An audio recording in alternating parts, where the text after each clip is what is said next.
Hello everyone, welcome back to the channel. Today is going to be a video on the Lexus is350. It's an 06 model. We're doing something that, not a lot of people would do.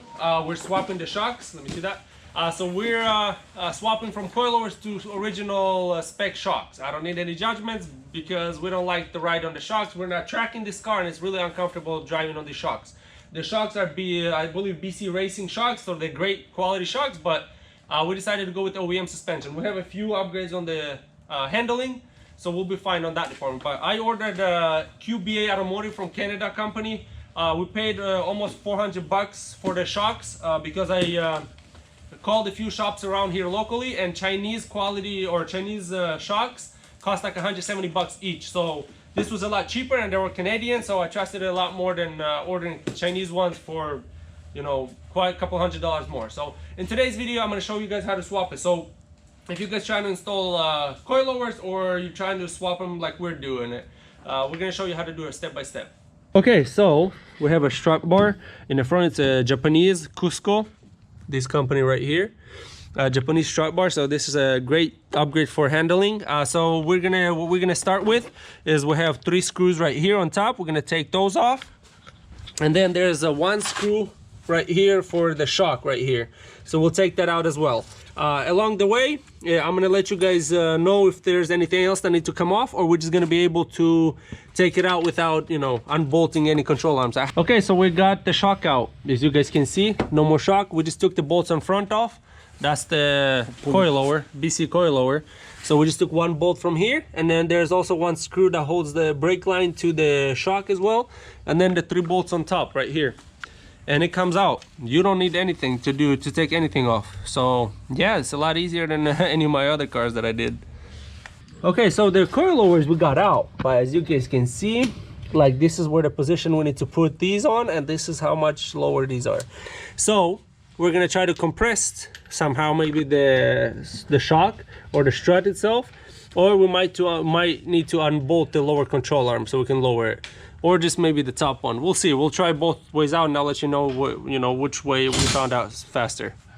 So make sure you don't let it just kind of slam. Make sure you have a bungee cord or something holding this, because it will damage your brake line. So yeah, now that we got it off, you can see it's pretty much at the level. So now we're gonna have somebody step on this here.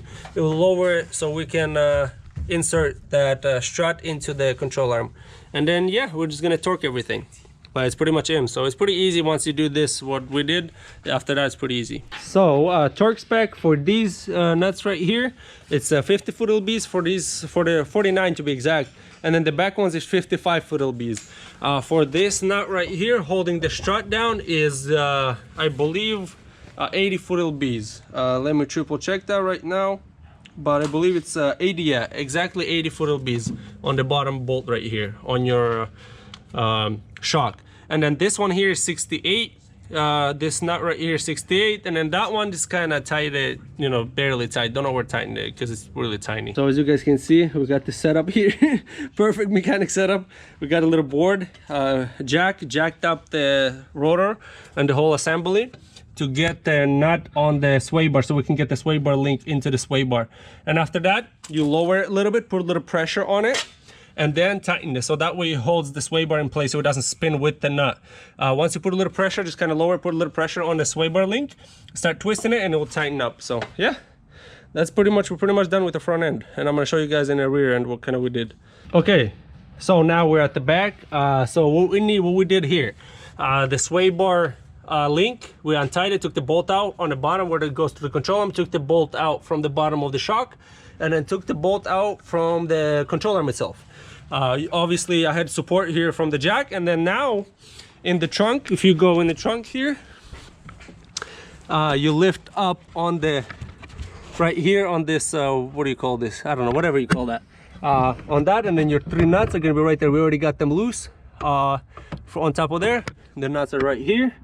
So now the shock is just going to come out. So now we release the pressure, and as you guys can see, there's no pressure. It kind of moves now. So now we're gonna just pry it down, take the coilover out, and start putting the shock in. Right, pretty much there's a nut that holds the strut to the control arm, and then there's actual control arm bolt that holds it to the hub.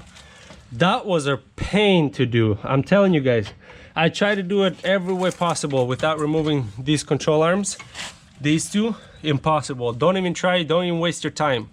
Make sure you just take these off, move them out of the way. These are upgraded ones, so they're a lot stiffer, but maybe the original ones will give you more play, but with these ones, definitely just move them out of the way, unbolt them, and then that way you can move your axle, because you start jacking up the control arm on the bottom, it starts twisting, and oh man, we wasted maybe almost an hour trying, maybe not an hour, half an hour, but until we untied this, and it took like 5 minutes to do. So yeah, don't waste your time, take these off and make your life a lot easier.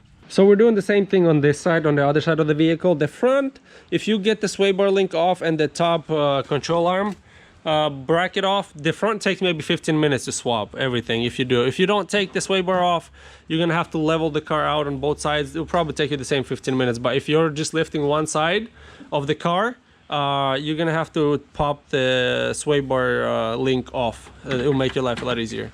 Okay, so now we got the front on this side and the back also done.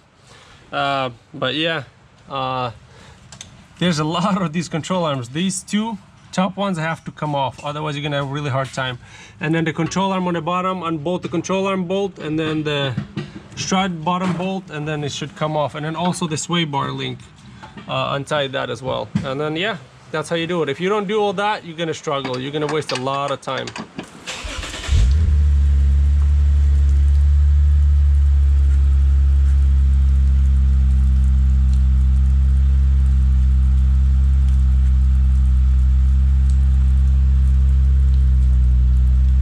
Alright, so that's gonna be it for today's video. That was a little pain to do, especially the rears on this car, because of all those control arms. As you guys saw, the fronts were pretty easy, pretty straightforward. It would be better if you had a buddy with you doing this job. It's simple, but at the same time it's a little painful, especially in the back, so it would be easier to do with the two men. You know, 4 hands will be much better than 2. But yeah, if you guys saw, probably noticed that we had quite a bit of mods on this car. The reason why we haven't done any videos on it, because it's pretty bad weather, and you can't really, you know, videos in this kind of weather is pretty bad. It's hard to shoot, and it's going to turn out pretty ugly. So on this one, and then a modified truck, diesel, the Ram 1500 that we have, you know, modified in this one and this Lexus. So we're gonna wait to do those videos until kind of, you know, the weather clears up. So yeah, I hope you guys enjoyed this video.